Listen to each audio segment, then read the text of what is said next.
চলুন এই মামাকে কিছু প্রশ্ন করা যাক। মামা, আপনার সাথে কথা বলা যাবে? হ্যাঁ, কইন। মনে করেন আমি আর আপনি এক জঙ্গলে গেছি, বাইগান জঙ্গলে একটা আপেল পাইছি, এখন সেই আপেলটা খাবে কে? আপনি খাইন। না, পাইছি তো দুইজন।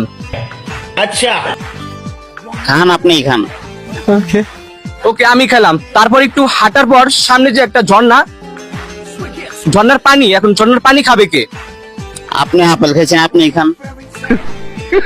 আচ্ছা, আপেলও আমি খেলাম। रुको जरा। একটু সামনে যাওয়ার পর আমরা দেখলাম একটা মুচিকে, আর এই মুচি কিন্তু যেই সেই মুচি না, এই মুচি আবারও বোয়া সেলাই করে, এখন কাঠটা সেলাই করবে। আপনি আপেল খাইছেন, আপনি পানি খাইছেন, আপনি এটাই সেলাই করবো। ও আচ্ছা, আমারটাই সেলাই করলো। তারপর আমরা আরেকটু সামনে যাওয়ার পর আমরা পেলাম একটা সান্ডা। সান্ডা বড় গোয়া আমার, এখন এই সান্ডা কাকে গোয়া মারবে? আপনার তো সেলাই করা।